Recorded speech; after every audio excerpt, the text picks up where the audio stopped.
Thank you again to everyone for coming tonight. I'm Paul Saunders. I'm the Executive Director of the Center for the National Interest.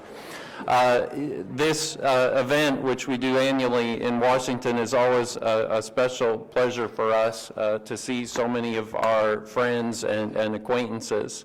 And of course, it's also a time when we're extremely grateful to our many supporters who are here tonight.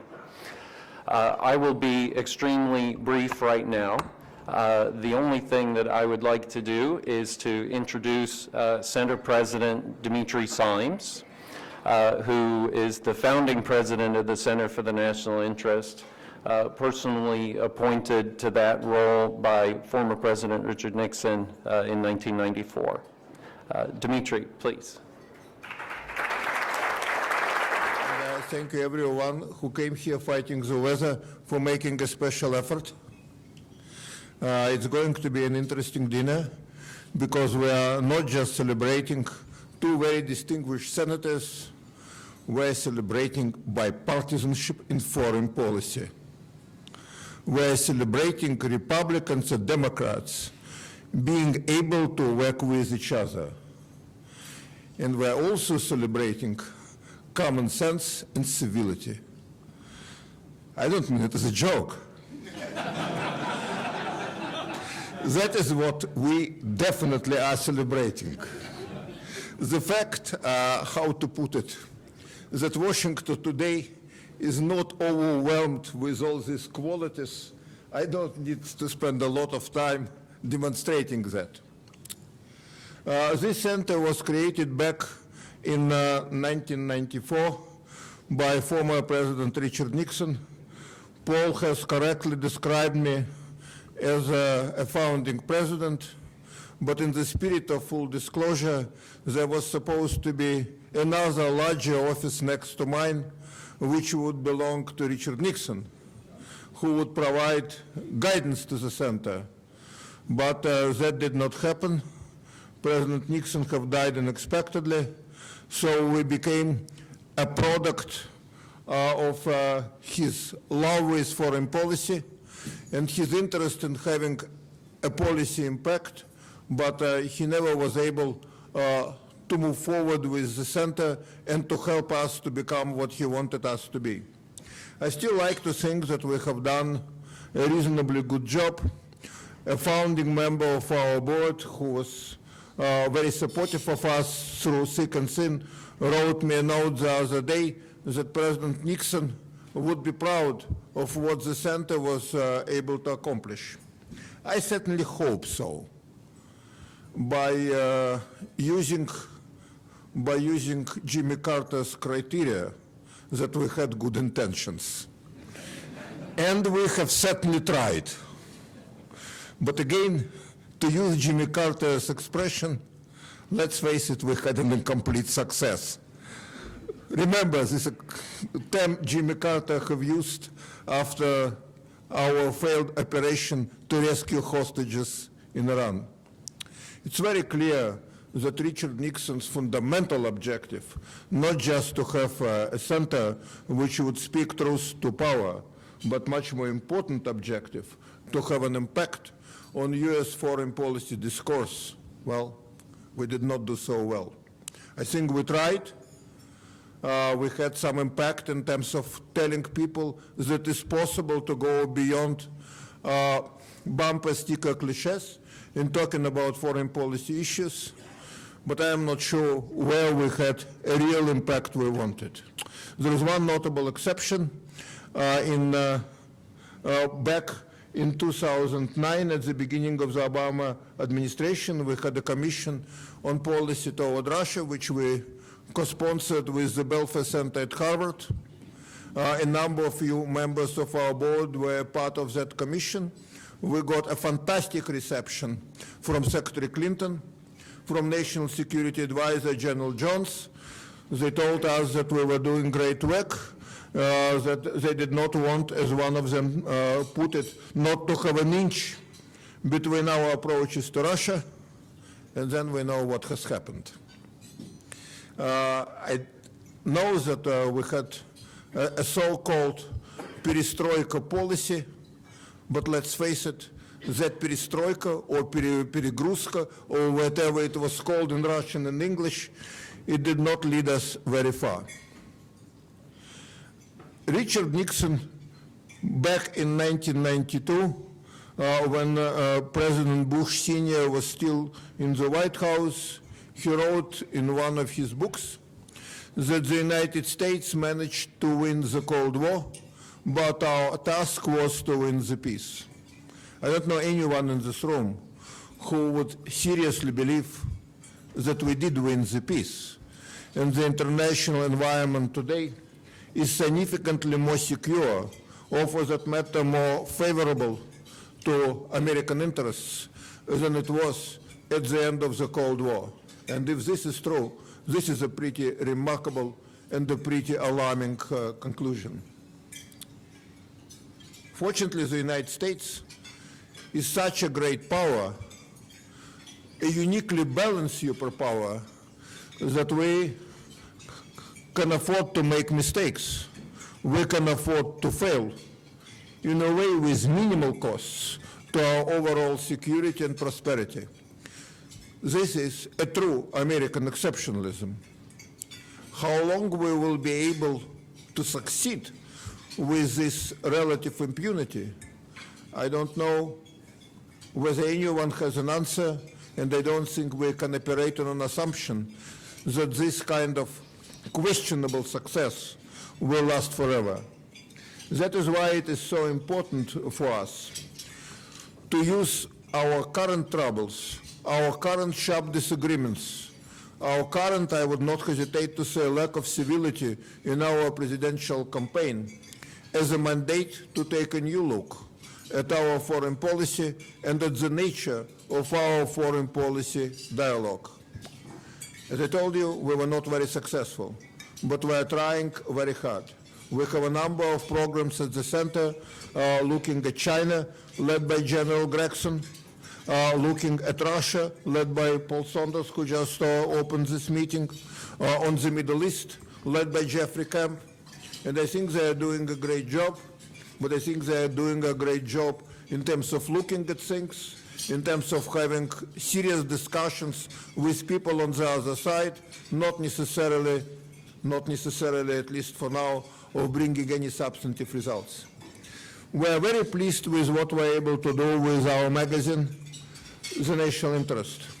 Under the leadership of Jacob Hebron and Harry Kazianis, who started working with Jacob as managing editor, then joined Heritage, and is now with us again part-time as a senior editor, we were able to reach a real unquestionable success with the National Interest magazine, particularly online.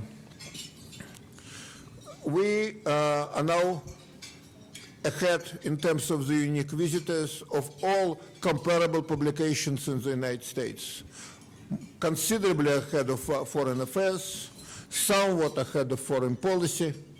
And to give you an idea how much we were able to increase our number of unique visitors, I will tell you, 27 times. 27 times.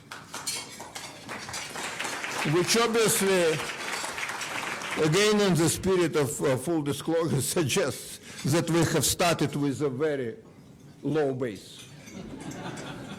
But it also suggests that now when we have an excess of 3 million unique visitors a month, and they're moving forward and forward literally every month, I think we're able to play in the big league.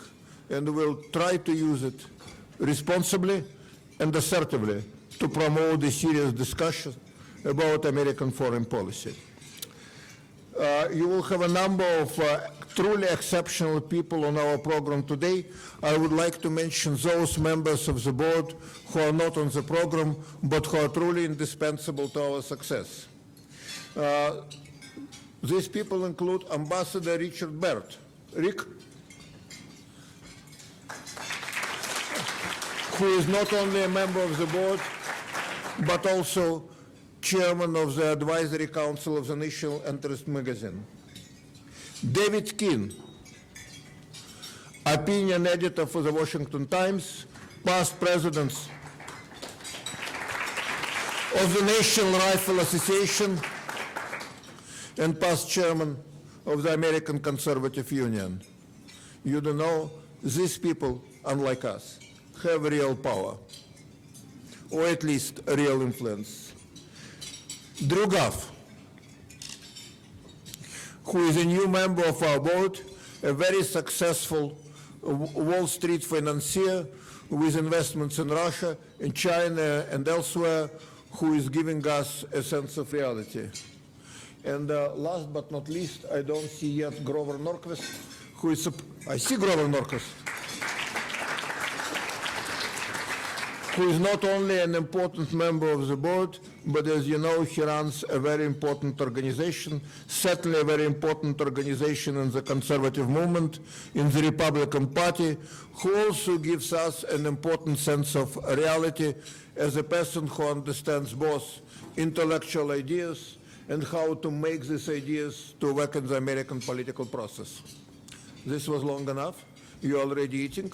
Now please eat without interruption, and then we will continue before your dessert is served.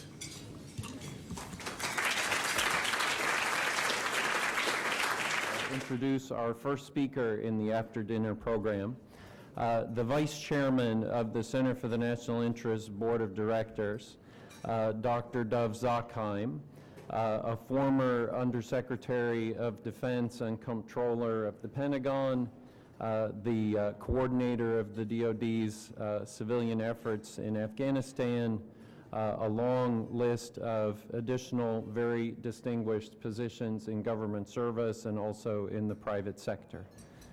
Dov, please.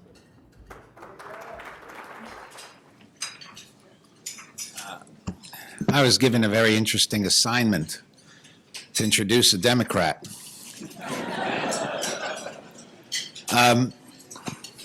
But I think it's a reflection of what this center is all about. You heard Dmitry say it before. And it really is an honor, a true honor, to introduce Senator Tim Kaine, Harvard lawyer, professor, lieutenant governor, governor of Virginia, and now a senator. He embodies what I think everybody in this room and right-thinking people in this country should hope for, which is principled bipartisanship. I've seen him in action. He comes up to the Halifax Forum in Canada. He sits on the same platform with Senator McCain and laughs at the jokes he's heard 20 times before. But because he does things like that, because he is so obviously bipartisan in his support of American interests, in support of the national interest, it rubs off on the people he meets.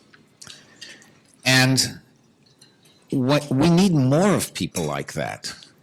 We don't have enough people in this town who recognize that whatever our political differences, they really should stop at the water's edge. There are just too many bad guys out there exploiting the differences when we don't stop our politics at the water's edge. And just to give you another example of the stature of this senator, I learned today something I didn't know. I knew he was part of the Gang of Eight that tried to reach a compromise on immigration, which, as you know, is roiling this country right now. What I didn't know was that he was the first and the only senator to get on the floor and make the case for immigration in Spanish. I think that says something about him. And he mentioned to me actually this evening, he said, well, look, there are 45 million people out there who speak Spanish and care about this issue. To have the sense, to have your finger on that kind of American pulse, to have the sense that you're reaching out and making people feel that they are just as American as their next door neighbor, who may look different, pray different, speak different, whatever. That's a real talent. That's a gift. And to combine it with the bipartisanship overseas and with as a former comptroller of the Defense Department, a strong sense of national defense and what it takes to protect this country. That is one heck of a combination. So it's a real honor for me to introduce to you the junior senator from Virginia, Senator Tim Kaine.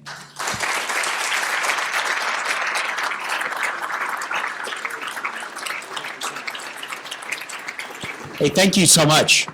And I want to thank Dov for his kind words and to the center for this very touching honor. If I receive an award, I always take it as an encouragement rather than an honor to just try to focus even more. But this means a lot to me because the issues that you're all devoted to mean a lot to me. So again, to Dov for your kind words, to the center for recognizing me, to my two Senate colleagues who are here, Senator Roberts and Senator Sessions, and to all of you for your focus on these most important issues of American leadership in the world. I came to the Senate having been a mayor and a governor and never having had national security issues as part of my job description. But I've had national security, diplomacy, and our military strength as part of my passion for my entire life. So at age 54, it was nice to be handed a portfolio and be able to work in this area. Dov talked a little bit about my speaking about immigration on the Senate floor, doing a speech in Spanish and finding out later that no senator had ever given a speech in another language on the floor of the Senate in the history of the body. The reason I did that is I was a missionary in Honduras in 1980 and 81. And I think all of us, if you've had the experience of living outside the United States, it's remarkable because it not only teaches you about where you live, but it also enables you to get some objectivity to understand your own situation that you wouldn't necessarily have. When I came into the Senate, I asked to be on the Armed Services Committee, and Senator Reid said, that's going to happen because you're from Virginia.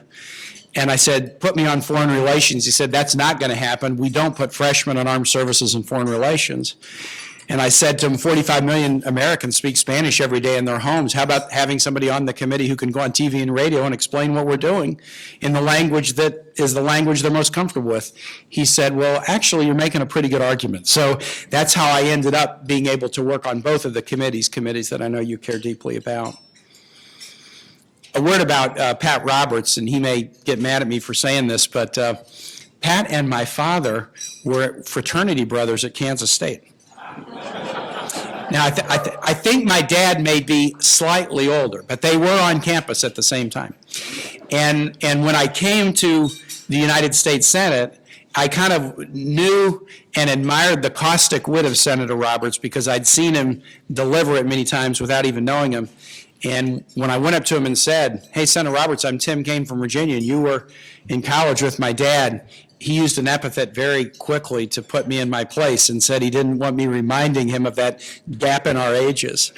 But obviously, Senator Roberts, with his background as chair of the Senate Intel Committee and all the work he's done in the Senate and for the center, it's a real honor to be with you.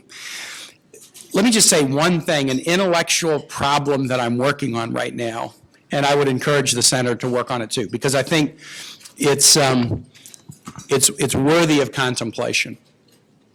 The 70th anniversary of the Truman Doctrine. The Truman Doctrine really sort of got marked in a way by three speeches, one in March of 1946, one in March of 1947, one in June of 1947. And that was what I would say was the last comprehensive American national security doctrine that lasted and that was truly bipartisan. In March of 1946, President Truman invited Winston Churchill, then out of power in England, to come to the United States and deliver that famous speech at Westminster College in Fulton, Missouri, near the University of Missouri in Columbia, where I attended. That speech was called the Sinews of Peace, but everybody remembers it as the Iron Curtain speech. And Churchill laid out, as a person who was now out of power, what he saw developing in Europe and around the world. And he really put it on the doorstep of the United States. It's not as if we had been unengaged, obviously, beginning with Teddy Roosevelt brokering the end of the Russo-Japanese War, and then the U.S. and then World War I and World War II. We were very engaged.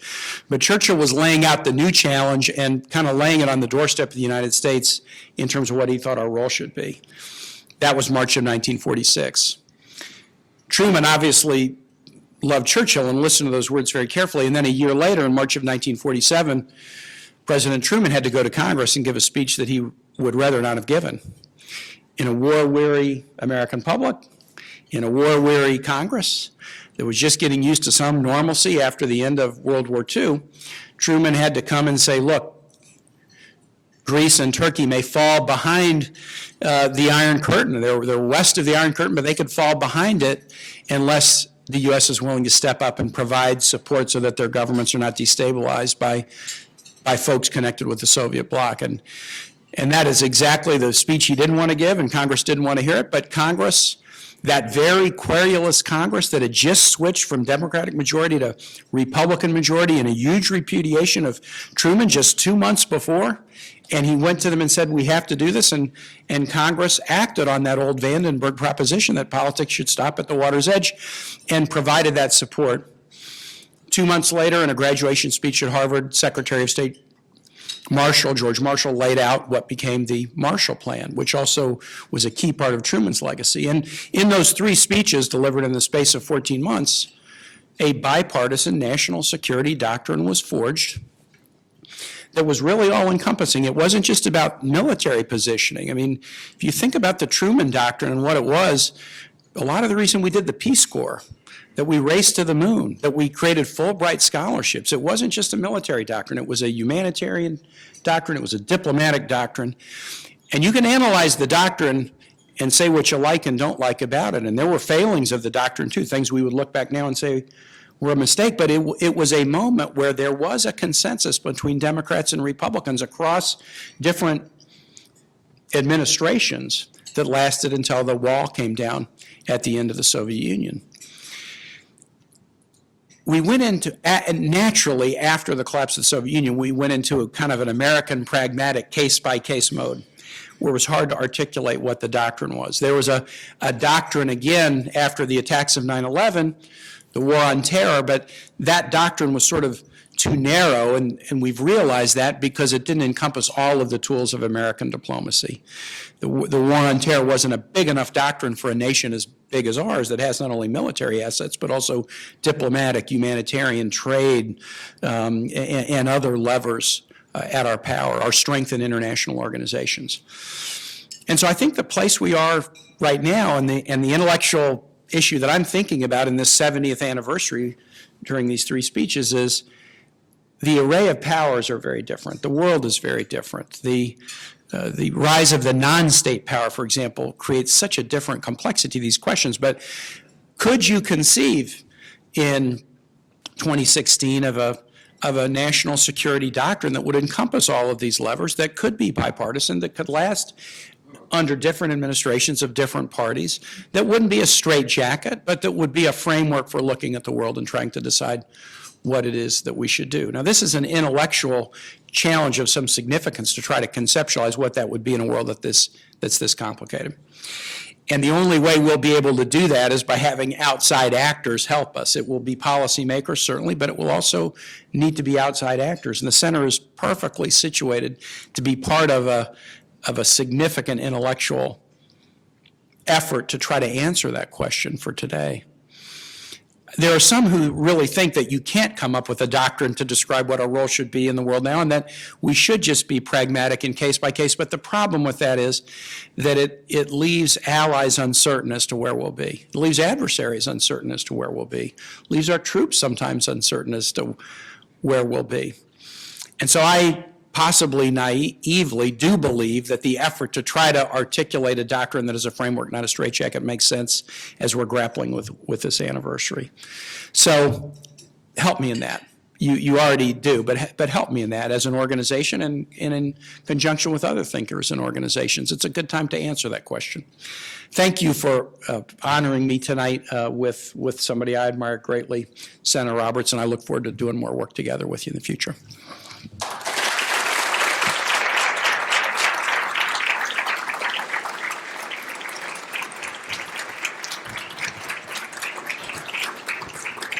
Thank you, Senator Kaine. It's now my great pleasure to introduce the chairman of the Center for the National Interest Board of Directors, General Charles Boyd. a retired four-star Air Force general, a former deputy commander of the U.S. European Command, a decorated combat pilot, and the only POW from Vietnam to rise to four-star rank, General Boyd.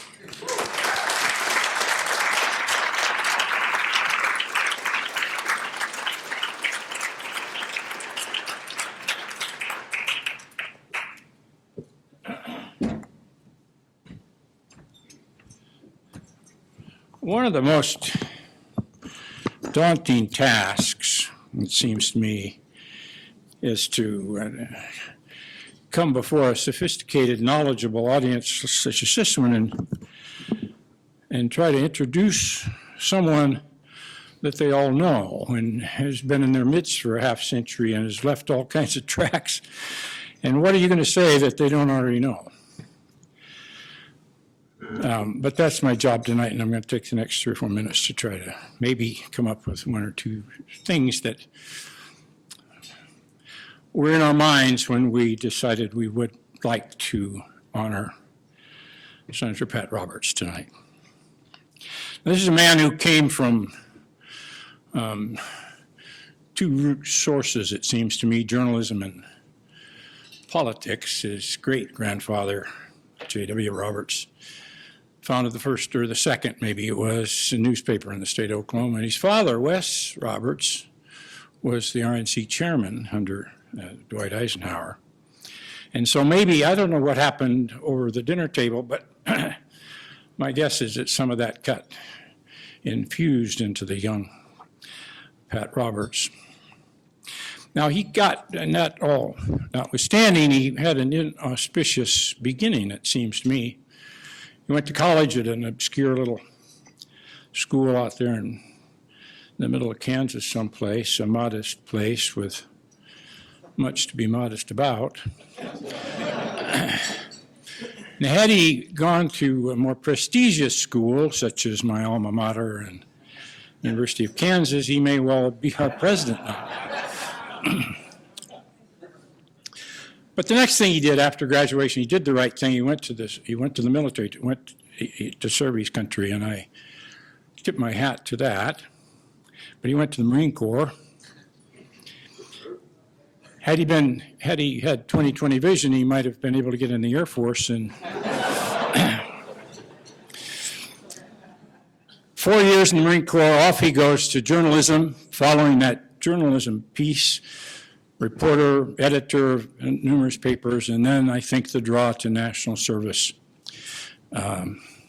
set in, and he came to the city, and he's been here ever since. First as a staffer and up through the staff ranks, then 8 times as a congressman in the House of Representatives, and now he's in the middle of his 4th term as a United States Senator. He's left some tracks.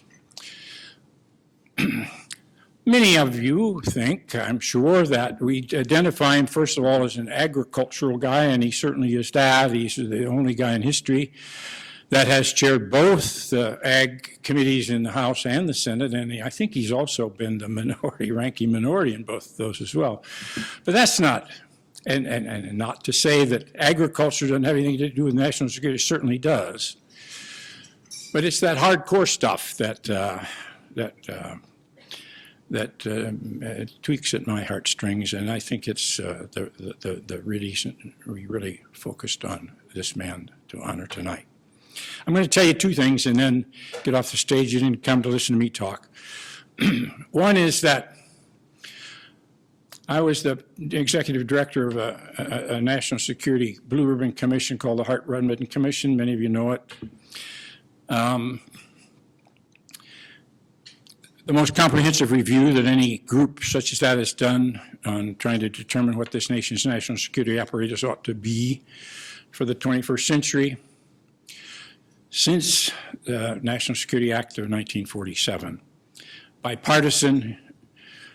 And as we got underway in trying to analyze what kind of a world we're going to live in and what kind of a national security apparatus we ought to have and what kind of transformations needed to take place in those institutions, the structures and the processes by which the nation formulates and executes.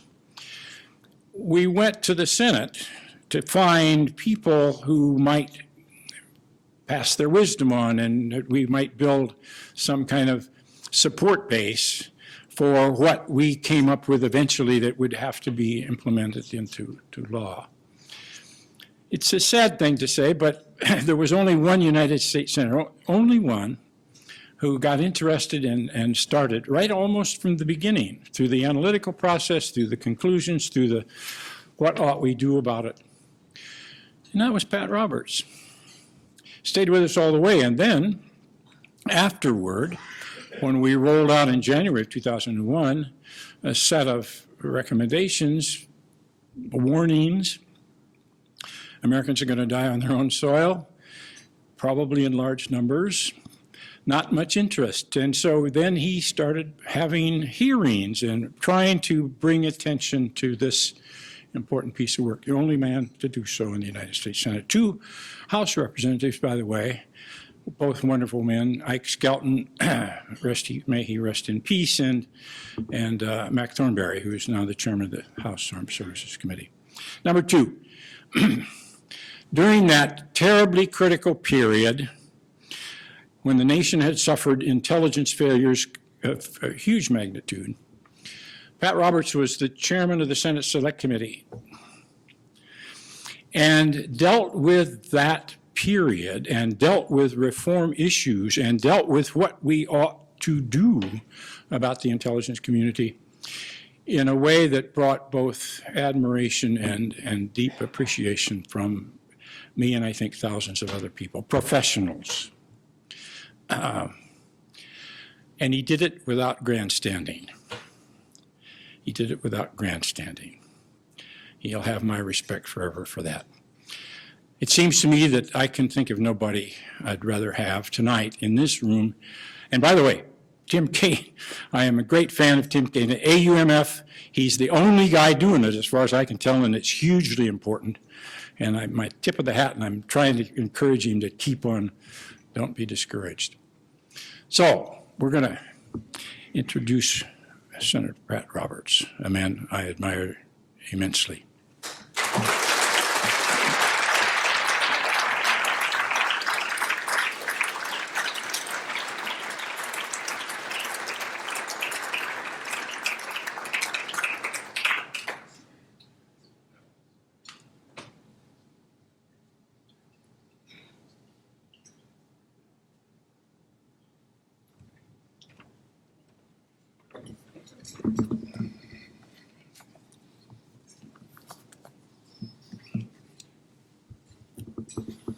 Everybody before me has spoken off the cuff,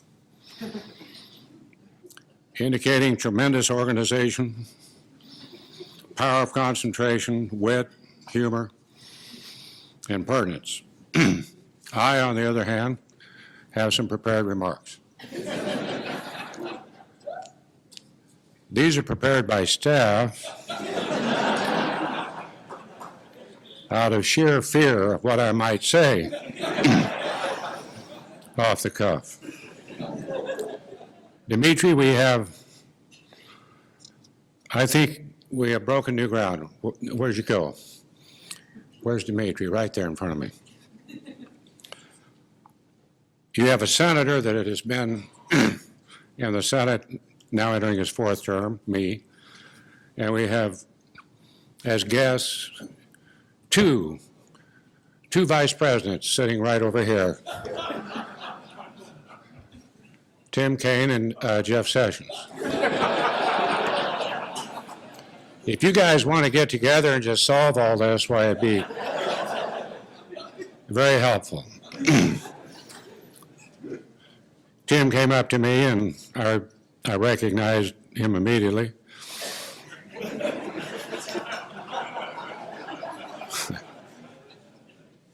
And I said, golly, it's been a long time since we visited.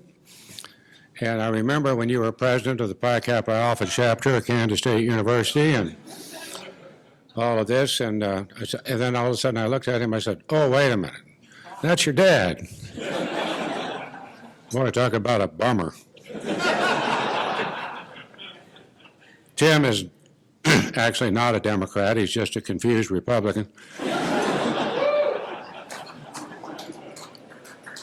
All Republicans today are confused.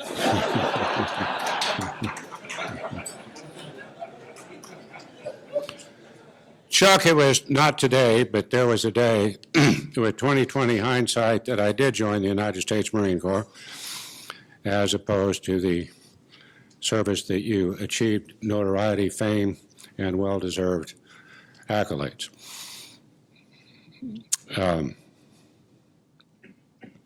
I have some remarks in here that go back to that. The other rather unfortunate thing that Chuck said is that something about where one went to school. And I have to say that I did go to Kansas State University, home of the ever-optimistic and fighting Wildcats, where we still play football, as to the other school mentioned. And I would have gone to that other school by Baker. I think it's over by Baker. And but I would have gone to that school, but my visa ran out about in Douglas County about, I don't know. Well, I know when it ran out. It certainly ran out in the last election. But then that's neither here nor there. My two girls went to KU. My son went to K-State, I went to K-State, my dad went to K-State, my daughter Ashley, who had the temerity to say in a public meeting, "Why did you go to KU?" She said, "Better gene pool."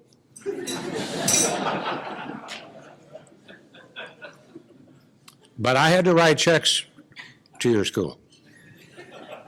But I couldn't. My hand cramped. So Frankie, this very lovely blonde singing in front of you, my wife of 46 years, Frankie, why don't you just stand if you would do so, please.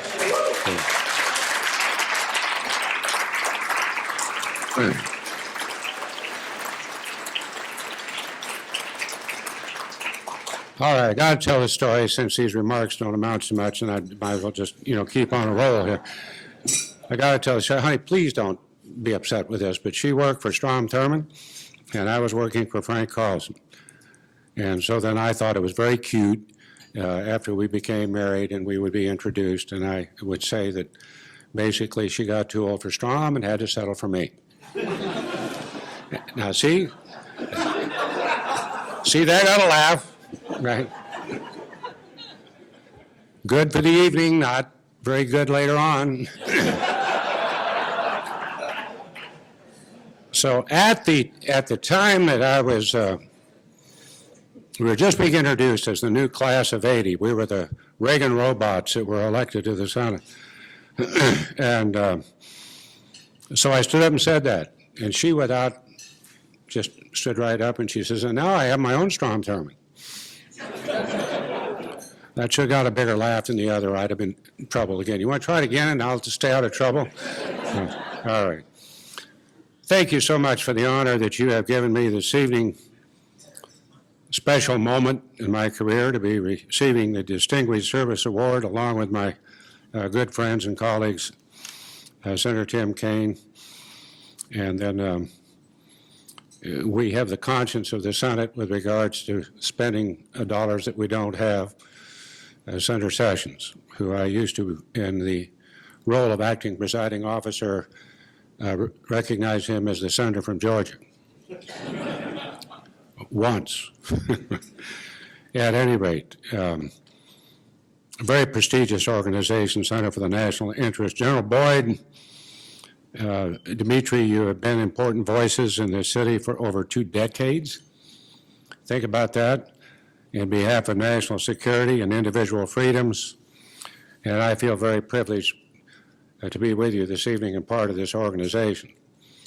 To me, the first and most important duty of any member of Congress is to ensure the security of the United States. I repeat that a lot when I'm out on the trail. in Kansas, mostly western Kansas. And throughout my time in Congress, that's spanning 16 years in the House, 20 in the Senate, where does the time go? This is from a guy that said I'd only be here 1 year. The only duty and then met this little blue-eyed magnolia blossom from South Carolina. I'm trying to get back from that other question.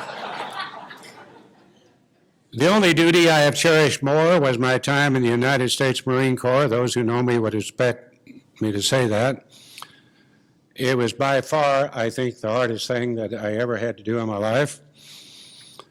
But nothing prepares you for the combat of politics like wearing the nation's uniform, especially if it has a globe and anchor on it. As a Marine, I learned the value and the ability of leadership above politics, and I've worked hard, very hard in my career to employ that lesson. Today, as this nation is faced with threats from across the globe, I think we're fortunate to have the best fighting force in the world. This reminds me, that's a line we always use and should use, and we're proud of saying that. But being a chairman on several occasions, there's always a bill you have to support. You always stand up and say, well, this is not the best, this is not the best possible bill. It's the best bill possible. So when we say the best fighting force in the world, that does not mean that we have an adequate investment in that fighting force. We have really procured the most sophisticated weaponry, and we are deploying in our hardworking men and women in uniform to every corner of the world, training local forces and protecting our way of life. My staff assistant Theta is here. Went to Baghdad right after the 2014 election. I thought it was safer in Baghdad than in Kansas. And we went to Baghdad, and then we were invited up to Erbil, and that was the intellectual center of what we were operating with the attack on Mount Sinjar, freeing Christians from Mount Sinjar, and we were successful in that effort. It was quite an operation, and I think that's trying to be replicated with regards to not only Iraq, but in other places of the world. So, yeah, we have boots on the ground. We have boots on the ground, and they're very special. And they're doing a great job given the situation that they are in. Now, for several years under the Bush administration, as alleged to previously, I had the unique responsibility of serving in the United States Senate and on the Intelligence Committee as its chairman. It was not an easy task. At times, our committee was at odds with the president and many in the intelligence community. We did, in fact, experience a worldwide intelligence failure with regards to whether or not Saddam Hussein had weapons of mass destruction. He did not. Interestingly enough, he thought he did because nobody ever came in to tell him he didn't. I think you can understand that. One Republican guard thought the other Republican guard had it and went vice versa. Well, we strove to make things better, easier, more incorporated among the towering silos that existed across our intelligence community. Our committee's work served as a blueprint for the 9/11 Commission. Prior to that, I was privileged to serve with my esteemed friend from the University of Kansas. And we worked on that committee, which was made up of prior experts and also former senators and former members of Congress who were not given to precise commentary. So Mac Thornberry and I and Ike Skelton attended as best we could. Really, that, I think, became a blueprint for what we did down the road in the Intelligence Committee. And then I think our committee's work served as a blueprint for the 9/11 Commission. As a matter of fact, I know that. As chairman, I oversaw sweeping changes to national security practices in hopes of stopping another 9/11 from happening. As we all know, the inability of some of our agencies to share information really impaired our attempts and ability to prevent the fateful attacks on that day. I am very proud of the progress our nation is making with regard to food and agriculture security. You knew I would bring that up. This has been a focus and passion of mine since 1999. As the very first chairman of the Emerging Threats Subcommittee under John Warner, on the Senate Armed Services Committee, I was able to travel to Russia and see firsthand their secret cities under the non-Luger program. My wife Frankie and I attended. What I saw, or what we saw, was astonishing, quite frightening. Stockpiles, and I'm talking about stockpiles in warehouses, full of anthrax, hoof and mouth, avian influenza, you name it. Every deadly pathogen we had long feared in the agriculture community was warehoused, unsecured, ready to be weaponized. Talk about the evil empire. I returned from that trip determined to ensure that America's plant and animal sector would never be vulnerable to one of these deadly pathogens. I held hearings in the Emerging Threats Subcommittee. I worked with the Intelligence Committee to raise the threat level of agri-terrorism. A lot of farmers didn't want to hear me talk about agri-terrorism, but I felt that that was absolutely essential. I lobbied hard for a new national agro and biodefense laboratory that could protect our farmers and ranchers and consumers and everybody else from an intentional introduction of a very deadly disease. And we saw firsthand when we conducted an exercise known as Crimson Sky, where I played the President of the United States. Nobody else was in town, so, played the President of the United States. I actually fired somebody. I think I fired the Secretary of Commerce. God, that felt good. And as soon as the disease spread among one herd of cattle to another, to another, to another, which I stopped the movement of all cattle, our borders shut, all exports were stopped. Every export, I'm not talking about just beef, I'm not talking about ag products, I'm talking about every export stopped. And our food supply was in danger. People finally learned that their food did not come from grocery stores, and so amassed in the grocery stores to the point that we didn't have any food. This was a very jarring and eye-opening exercise. 17 years later, I am proud to say that we as a nation are finally taking the steps necessary to protect our nation's agriculture and livestock from an outbreak, which would decimate our exports economy, not to mention our food supply. The National Bio and Agro Defense Facility is under construction today in Manhattan, Kansas. The critical national importance of having such a laboratory reflected the true national security threat of agri-terrorism. And I want to say one thing in behalf of Tim and Jeff. They know this, I know this. You don't get this done 17 years, my God. I thought I could do it in 2 years. You have to do it bipartisan. You must do it in bipartisan.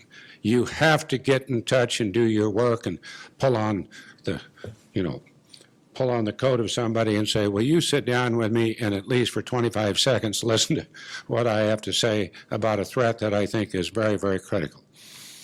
That has to be bipartisan. And that reflects my best moments on this journey have been where both parties were able to put aside their differences and work for our vital national security interests. National security should always remain the first duty of every individual who has the privilege to serve this nation and the Congress regardless of party. It has certainly been my honor and privilege to serve on the Senate Armed Services Committee, Senate Intelligence Committee. So I close with a quote from the report by the Commission on America's National Interest.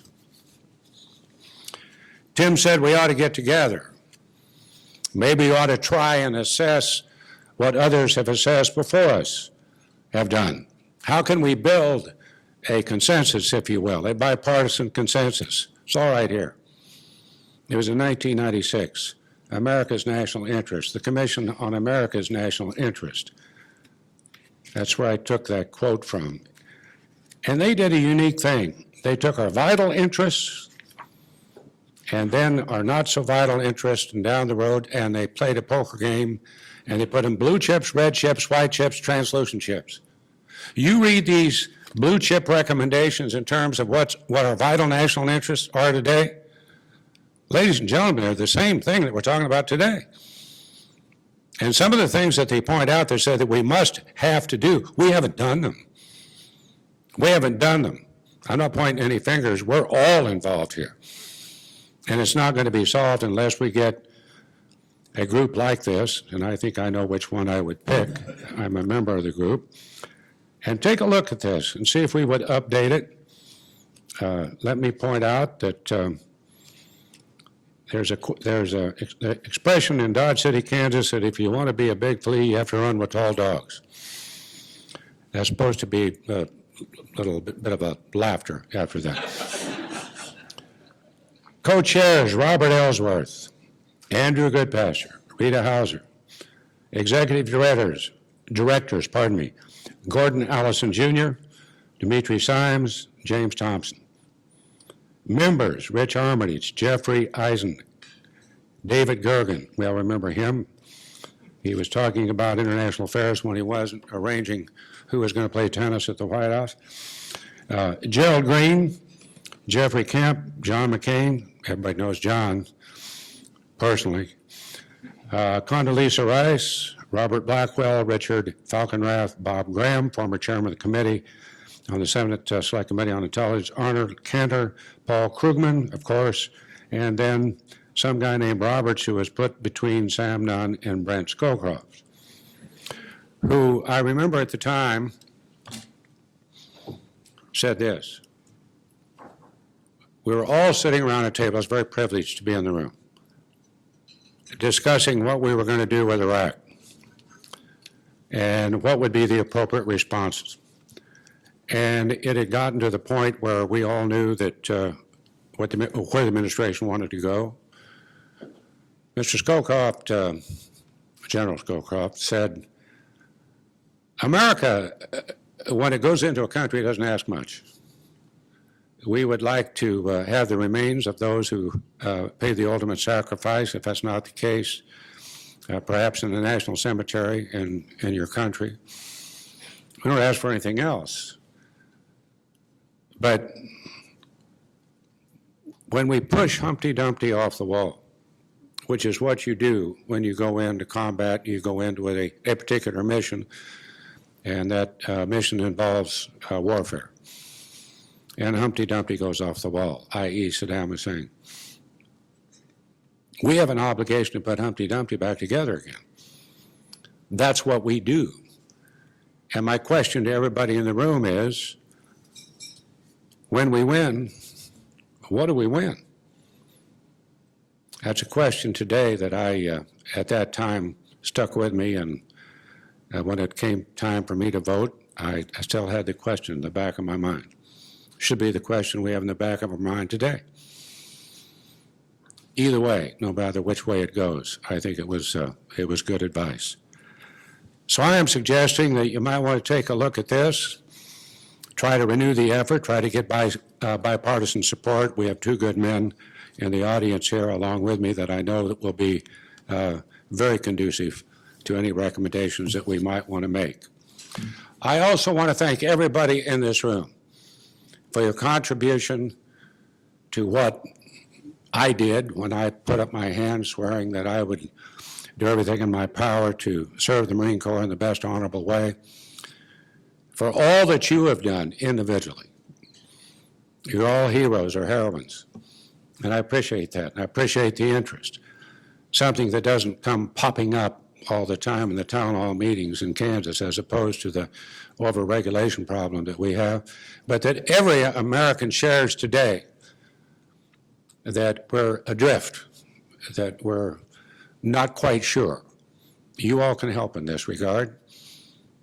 I'm expecting it. I hope that you will come forth with your best suggestions and stay involved. Please don't stay on the sidelines. Get in the field. Thank you very much. We will start presenting the award to Senator Roberts, who just spoke. We're delighted to have with us tonight to do that General Michael Hayden, of course, a retired four-star Air Force general, a former director of the Central Intelligence Agency, former director of the National Security Agency, and many other distinguished positions in the military and civilian service. Thank you, sir. Thank you. Thanks for the opportunity to be here tonight. Senator Roberts was the chair of my oversight committee for much of my senior professional life. I'm really glad to be here to offer a few comments.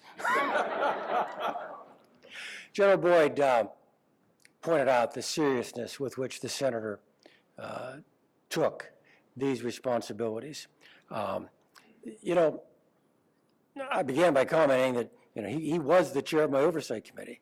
That is a structurally difficult framework in which to begin a lifelong friendship. And the senator and I have managed to do that. And he was tough. I have many unpleasant memories of being on Capitol Hill in front of his committee. But it was always done with fairness, and you probably got a touch of this tonight. You sensed it, a touch of humor throughout the dialogue. Fairness, a touch of humor, a touch of seriousness, and a touch of humanity. All right. Again, structurally, it's the Article 1 guys and the Article 2 guys, even in the best of circumstances. The fellows who wrote the document 2+ centuries ago created that torque, created that stress.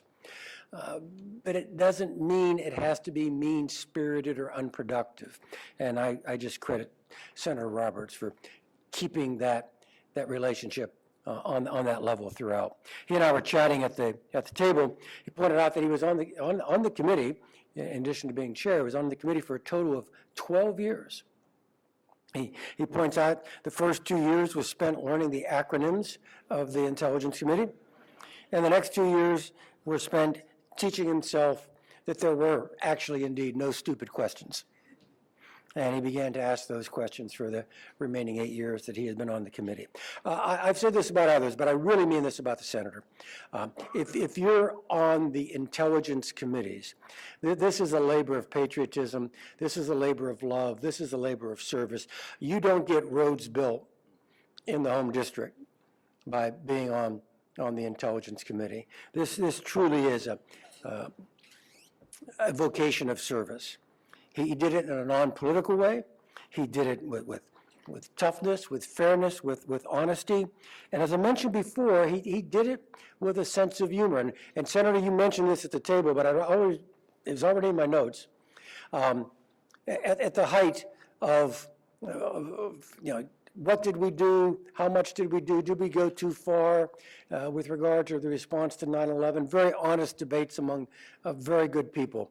The senator was an even keel as we in the United States began to form not just along the Article 1, Article 2 lines, but along Democrat and Republican lines to argue what it was our intelligence community had done. Tough overseer, demanding overseer, but he had a good memory.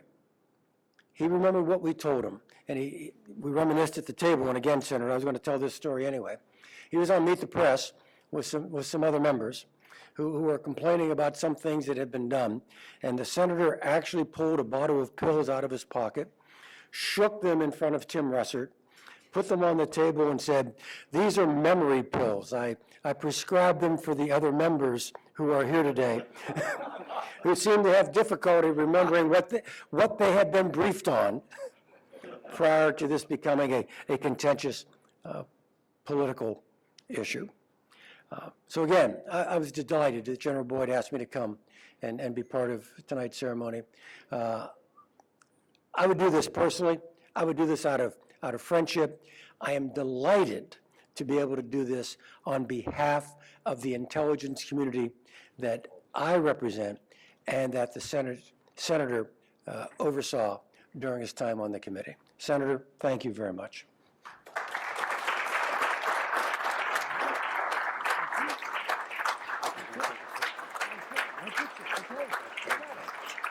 Thank you, my dear friend. Thank you. Now, gentlemen, please remain on the stage. We'd like to take a picture when we finish. Now, I'm very pleased to introduce Senator Sessions, of course, four-term Republican senator from Alabama, serving with Senator Kaine on the Armed Services Committee, and as Senator Roberts alluded to, also playing a very important role with the Trump campaign. Senator. Thank you. Well, Pat Roberts is a senator proven. I got to tell you, he's a great patriot, a realist. His Marine training has not failed him. Tim Kaine is one of our new guys. He is a rising star in the Senate. He has great talent and judgment. He is a good person. I like that. He spent a year in Central America with the Jesuits. I think he learned something. I think it was good for him there. He has served as a mayor, governor, and senator. I think only 20 people in our republic's history have had that kind of triple star rating in elections. But he's doing a great job in the Senate. We talked a year or so ago, over a year now, he and I did, about foreign policy and American policy cannot flip-flop every election. It has to have a bipartisan foundation. And I asked him about that, and he hit it like a trout, as I like to say. And he understood that exactly, and we talked about it at some length. We even discussed getting senators together and meet on a regular basis, which we haven't done effectively. But I think his instincts is correct there, that we can establish a bipartisan foreign policy. We can. And a realism has got to be a big part of it. I think it can help bring us together as a party. Tim co-chairs the Senate prayer breakfast. He's involved in everything we do in the Senate. He has tireless energy. His son is a Marine, been deployed all over the world. It keeps him very real and very close to men and women who place their lives at risk for this republic. It is a real pleasure for me to introduce my friend, one of our best members in the Senate, Tim Kaine, and congratulations, Tim, on this well-deserved honor. I appreciate it. Thank you. I really do. Thank you.